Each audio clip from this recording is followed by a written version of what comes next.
Bismillahirrahmanirrahim.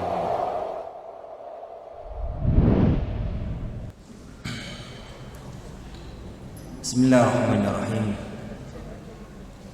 Alhamdulillah wassalatu wassalamu ala Rasulillah wa ala alihi wa sahbihi wa man wala.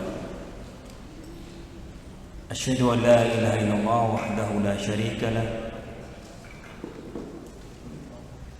wa asyhadu anna Muhammadan abduhu wa rasuluh sallallahu alaihi wa ala alihi wa sahbihi wa sallama tasliman katsiran. Ikhwani fiddin rahimani wa rahimakumullah. Kita lanjutkan faedah yang ketiga adalah anna tamama an-ni'mah ad-dunyawiyah bisyab'i wal aman. Di dalam surat Quraisy ini menunjukkan bahwasanya kesempurnaan nikmat duniawi itu adalah dengan kenyang dan rasa aman. Manusia tentunya butuh makanan dan juga butuh keamanan. Apabila satu saja hilang, tentunya akan menghilangkan kesempurnaan kenikmatan dunia yang kita miliki. Orang punya makanan tetapi gak memiliki rasa aman, tentunya bisa makan dengan nyaman? Tidak. Demikian sebaliknya, aman tapi gak punya makanan, ya bingung juga tidak nyaman. Tetapi kalau dua hal ini ada pada seseorang, kenyang, aman, tentunya suatu kenikmatan yang menyempurnakan kenikmatan-kenikmatan yang ada. Makanya Allah Subhanahu wa taala menyatakan fa'at'amahu min ju' wa amanahu min khauf. Makanya di dalam hadis Nabi alaihi salatu wasallam menyatakan man asbaha minkum mu'afan fi jasadihi aminan fi sirbihi 'inda wuqutu yaumihi faka'annama hizat lahu dunya. Luar biasa. Nabi alaihi salatu wasallam menyatakan barang siapa pada pagi hari sehat jasmaninya, aman di dalam kehidupannya dan punya makanan, maka seperti dia mengumpulkan dunia dan seisinya. Ini pernyataan siapa? Rasulullah. Jadi kebahagiaan itu pada makanan dan keamanan. Apalah arti punya harta tapi nggak pernah memiliki rasa aman, bingung mau ngaji takutnya ada pencuri, ya. Atau sebaliknya, aman ditinggal rumahnya, ya, tapi kelaparan. Ini juga tentunya barakallahu fikum tidak menyenangkan. Oleh karena itu di dalam surat Quraisy ini bahwasanya di antara bentuk kesempurnaan nikmat duniawi adalah orang itu bisa kenyang dan memiliki rasa aman. Faedah yang keempat adalah wujubu asyukri lillahi ala ni'amih. Wajibnya bersyukur atas segala nikmat yang Allah Subhanahu wa taala berikan.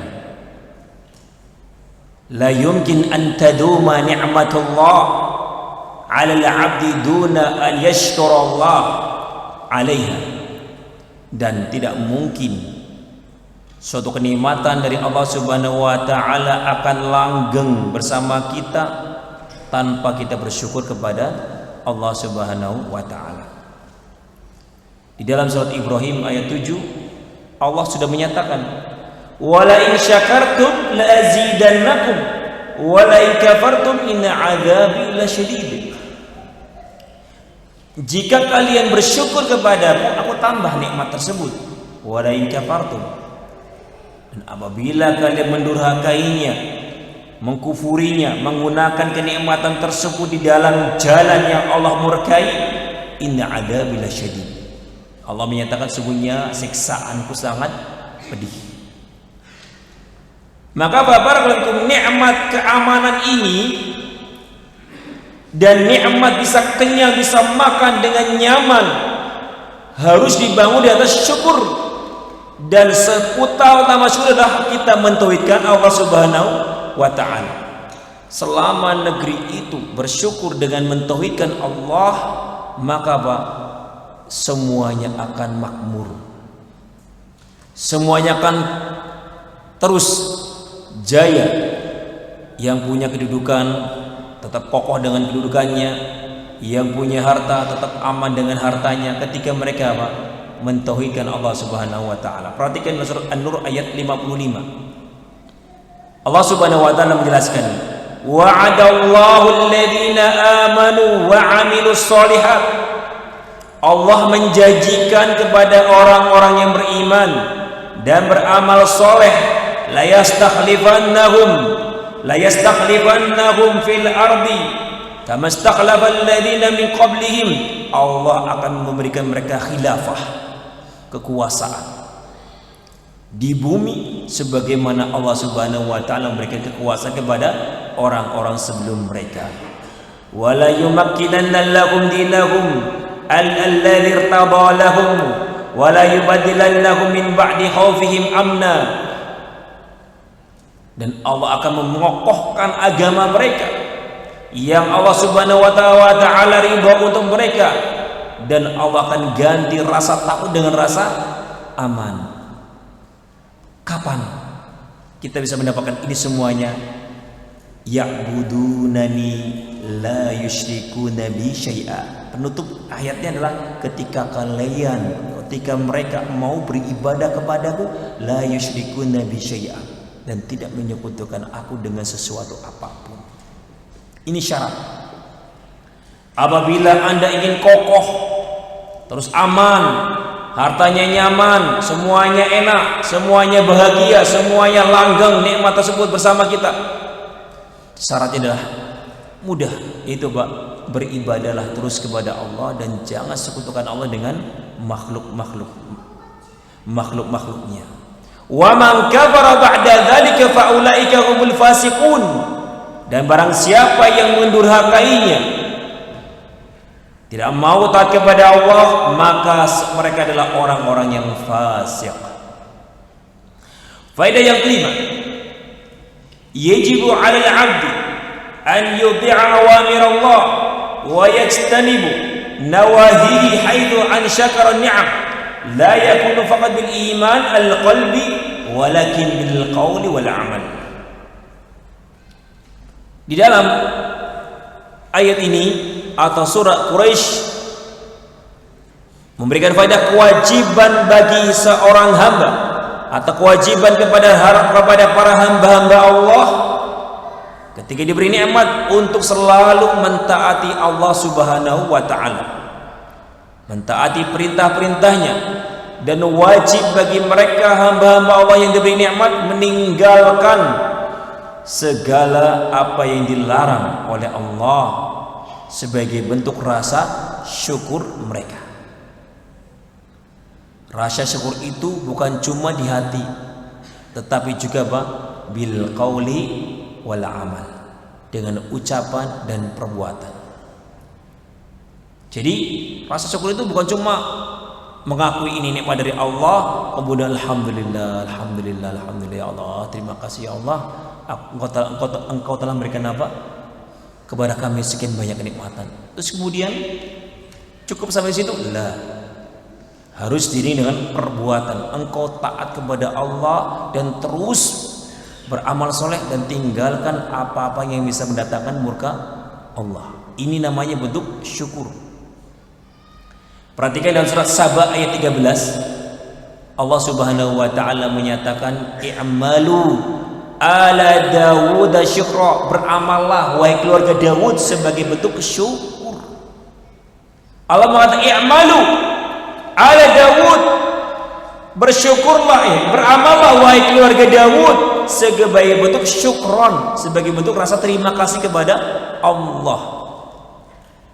Seorang hamba apabila bersyukur kepada Allah, maka paling utama di antara bentuk syukur adalah dengan dia menunaikan perintah-perintah Allah Subhanahu wa taala dan meninggalkan larangan-larangannya. Tadi sudah kita bilang, ada orang telah kita beri nikmat, tapi kemudian dia malah nentang kita, bermaksud kepada kita, tentunya zalim, marah kita, emosi kita. Nggak usah jauh-jauh dengan anak kita. Kadang-kadang anak sudah dibesarkan, dikasih makan, kemudian dididik, kasih sekolah, kemudian malah melawan sama orang tua. Marah nggak kita sebagai orang tua?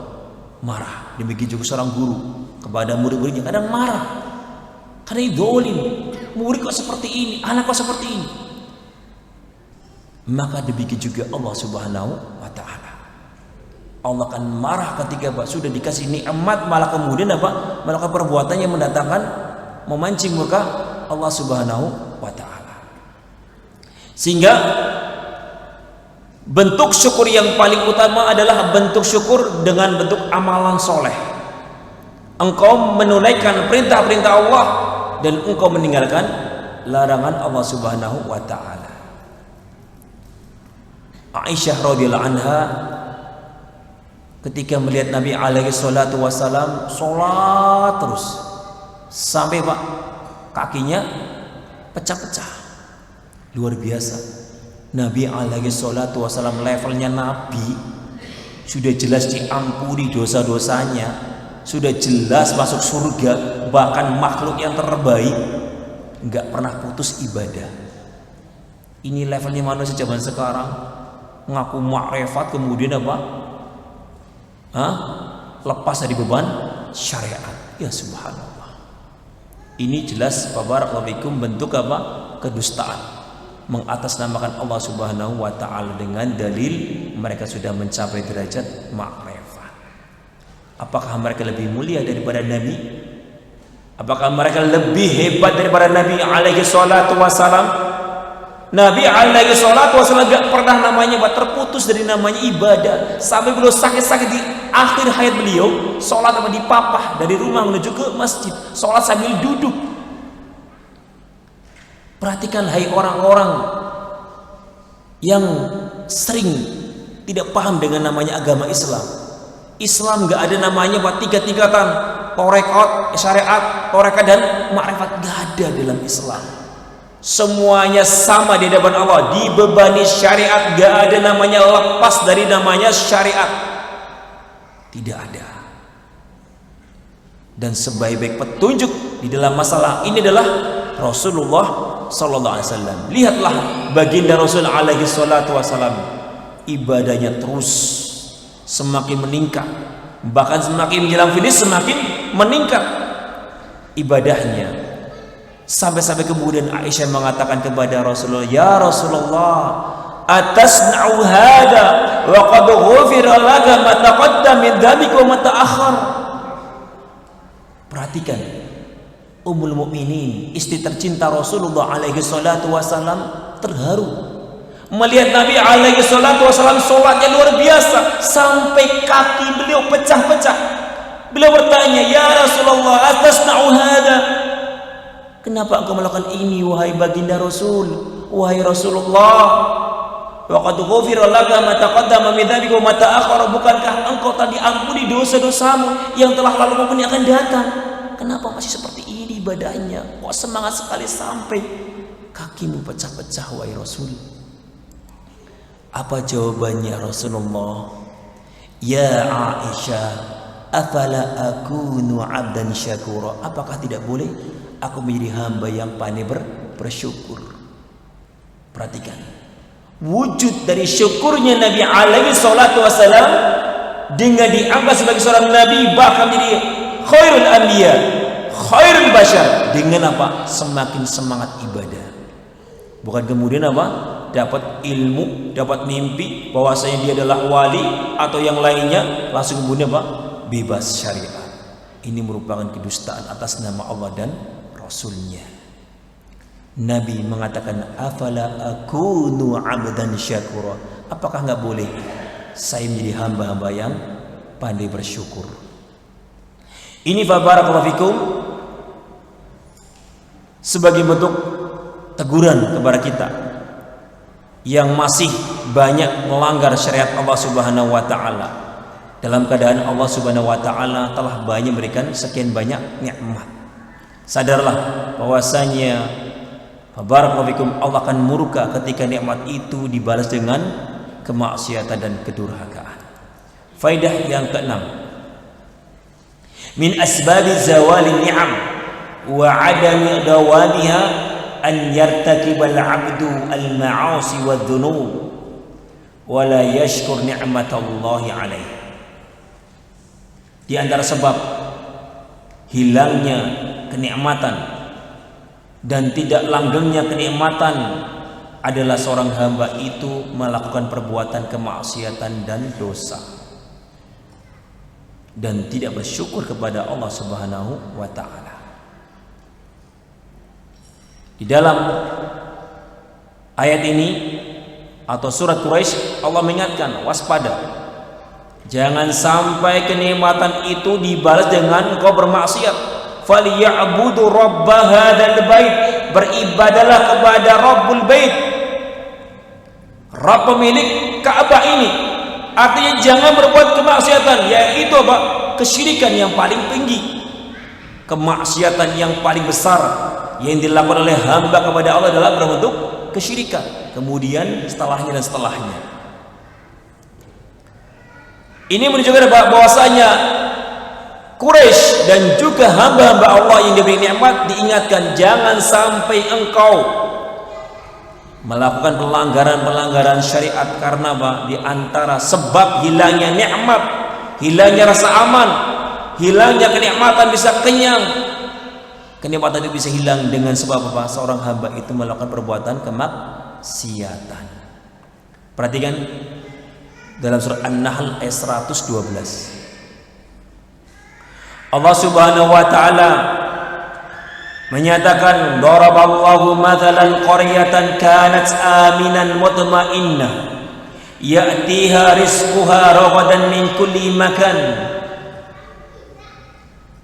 Allah Subhanahu wa taala mencontohkan, mempermisalkan bahwasanya lihat itu ada sebuah desa, sebuah negeri, kanat aminan mutmainnah, aminah dulu aman, tentram, subur luar biasa. Ya'tiha rizquha ragadan min kulli makan, datang rizkinya dari segala penjuru, luar biasa makmur, semua dikasih kemudahan sama Allah Subhanahu wa taala. Urusan dunianya luar biasa, makmur, mudah semua urusannya, luar biasa, nikmat, aman, dan rezekinya melimpah. Kemudian Allah mengingatkan, fakafarat bi an'umillah, kemudian negeri tersebut kemudian mengkufuri Allah, durhaka kepada Allah. Fa'adzaqaha Allah libasal ju' wal khauf bima kanu yasna'un. Karena mereka mengkufuri Allah, durhaka kepada Allah, bermaksiat kepada Allah, fa'adzaqaha Allah, maka Allah memberikan rasa kepada mereka apa? Rasa kelaparan dan rasa ketakutan. Hilang kekenyangan tadi, ya, hilang nikmat kenyang dengan apa? Diganti dengan apa? Kelaparan. Dan rasa aman dengan khauf bima kan yasnaun, dengan sebab perbuatan mereka. Hati-hati. Kapan kita mengkufuri nikmat Allah, kapan kita durhaka dan bermaksiat kepada Allah, dan ternyata nikmat yang telah Allah berikan digunakan untuk durhaka, bermaksiat kepadanya, hati-hati. Ancam aja Pak, fa'adzaqaha Allah libasal ju' wal khauf. Allah akan berikan kita pakaian apa? Kelaparan dan ketakutan. Na'udzubillah min dzalik. Sehingga fa barakallahu fikum, hati-hati kaum muslimin rahiman rahimullah. Jangan sampai engkau balas kenikmatan Allah Subhanahu wa taala dengan kemaksiatan kepadanya. Yang ketujuh, di Di dalam surat Quraisy terdapat tahaqquk dakwati Ibrahim alaihissalam, terwujudnya doa Nabi Ibrahim kepada siapa? Kepada penduduk Mekah, kepada penduduk negeri Al-Haram.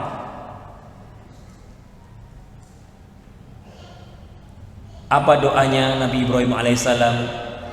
Di dalam surat Al-Baqarah ayat 126, Allah Subhanahu wa taala menceritakan tentang doa Nabi Ibrahim. Rabbi ij'al hadza baladan amina warzuq ahlahu minats tsamarat. Luar biasa. Ya Allah, jadikanlah negeri ini negeri Al-Haram negeri yang aman. Warzuq ahlahu minats tsamarat, dan berikanlah rizki penduduknya dengan berbagai macam buah-buahan. Luar biasa. Sekarang apa? Dengan kekayaan yang ada hingga sekarang mudah mereka apa? Barakallahu mendatangkan sekian banyak buah-buahan. Buah yang tidak ada di Mekah, di negeri haram, bisa didatangkan dengan apa? Kekayaan yang mereka miliki. Diekspor diimpor dari berbagai diekspor dari berbagai negara. Luar biasa. Ya, Alibaba mengimpor dari berbagai negara. Jadi barakallahu fikum, ini doa Nabi Ibrahim alaihissalam, Rabbi ja'al hadza baladan amina. Luar biasa. Sekarang apa? Negeri Mekah dan negeri Al-Haram merasakan keamanan yang luar biasa. Walaupun sekarang sudah mulai dikuasai oleh orang-orang liberal. Ya, kemarin orang yang haji di sana melihat gambaran yang sangat menyedihkan. Orang-orang liberal sudah banyak menguasai pemerintah. Nah, sehingga sekarang banyak perempuan-perempuan sudah nggak pakai cadar, jilbabnya sudah cuma tempel di rambut saja. Musibah. Banyak doa, semoga Allah Subhanahu wa taala memberikan taufik dan hidayah kepada pemerintah Saudi untuk kembali kepada agama Allah dan bisa menegakkan dakwah tauhid dan dakwah sunnah. Alhamdulillah tauhid masih kokoh, tapi dari sisi apa? Tadi penerapan sunnah Rasulullah sudah mulai luntur. Na'udzubillah min dzalik. Semoga Allah memberikan taufik dan hidayah kepada mereka. Amin. Dan ini sekarang banyak digunakan oleh orang-orang yang benci dengan dakwah tauhid. Ya, di doubling di beberapa negara-negara Arab yang sudah memang sudah rusak, di doubling kemudian dinisbahkan kepada negeri Arab. Perempuan-perempuan pakai bikini, naudzubillah, di pantai-pantai itu nggak ada, belum ada sampai sekarang. Tapi seolah-olah itu terjadi di Masjidil Haram, itu di negeri Al-Haram, negeri Mekah. Nah, ini musibah. Walau memang betul terjadi di sana. Makanya itu semuanya karena tadi itu musuh-musuh Islam ya pelan-pelan melalui liberalnya, melalui syiahnya dan yang lainnya terus akan menghancurkan kita melalui moral. Tauhidnya mungkin nggak bisa dibahas serang, dakwah itu akan terus kokoh. Bagaimana caranya untuk menyerang negeri-negeri Islam termasuk Indonesia? Melalui moralnya, melalui akhlaknya. Dan kita lihat sendiri di negeri kita, ya, dirusak akhlak para pemuda-pemudinya. Kalau udah pemuda-pemudinya rusak, gampang dihancurkan, nggak perlu ya menghancurkan orang-orang Islam. Nanti Allah akan marah kepada mereka dan Allah akan hancurkan ya mereka. Jadi nanti Allah yang akan turun. Mereka sudah tahu bagaimana caranya menghancurkan negeri Islam. Wah, ternyata kalau pakai senjata bahaya. Nanti mereka mati syahid, dapat surga. Gimana caranya Biar sama-sama masuk neraka. Gimana caranya? Serang akhlaknya, serang moralnya dengan berbagai macam budaya-budaya kufar. Na'udzubillah min dzalik. Yang terakhir adalah jawazu as-safar wa tanaqul lit-tijarah. Di dalam barakallahu fikum surat Quraisy ini terdapat dalil bolehnya melakukan safar untuk berdagang. Di dalam surat Quraisy ini terdapat dalil bolehnya melakukan safar untuk melakukan perdagangan. Namun dengan syarat selama perdagangan itu terkandung padanya syarat-syarat jual beli yang dihalalkan. Nah, kalau jual belinya barang-barang yang haram, jual beli narkoba, jual beli barakallahu binatang-binatang yang memang dilarang dalam syariat Islam, maka ini tidak boleh. Hukum asalnya jual beli itu boleh selama apa? Tidak melanggar syariat. Begitu juga safar ke negeri orang, ya termasuk negeri kafir, boleh selama apa? Anda masih bisa menegakkan syariat Islam. Boleh Anda dagang mungkin ke Amerika atau apa, selama dengan cara apa? Anda yakin bisa apa? Menegakkan syariat Islam, bisa sholat 5 waktu, di sana masih ada masjid untuk sholat, nggak masalah. Kalau memang harus ke sana, walaupun lebih utama apa?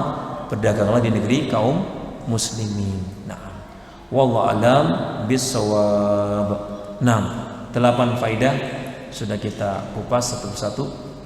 Semoga Bapak-Bapak banyak bisa memberikan pengetahuan kepada kita dan bisa Bapak-Bapak memberikan motivasi kepada kita untuk kita semakin dekat dengan Allah dengan meningkatkan ketaatan kita kepadanya, dan untuk kita waspada dari apa-apa yang akan mendatangkan murka Allah Subhanahu wa taala. Nah, ada pertanyaan?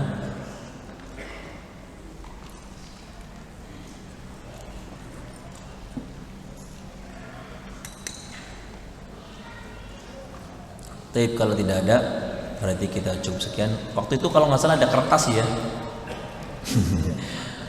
Lupa. Nah, insyaallah taala nanti anak cek lagi kertasnya. Saya katakan tadi pagi lagi nata tas kok ada kertas ini. Ternyata pertanyaan. Insyaallah taala ya, semoga tidak lupa di pekan depan nanti kita akan bacakan soalnya. Tafadhol yang punya soal ditulis di kertas, insyaallah akan dijawab di pekan depan. Nah, ini mungkin yang bisa kami sampaikan pada pertemuan kali ini. Insyaallah kita akan berjumpa lagi pada pekan depan dengan surat Al-Fil. Wallahu a'lam bishawab. Semoga Allah Subhanahu wa taala memberkahi dakwah kita. Wassalamualaikum warahmatullahi wabarakatuh. Wassalamualaikum warahmatullahi wabarakatuh.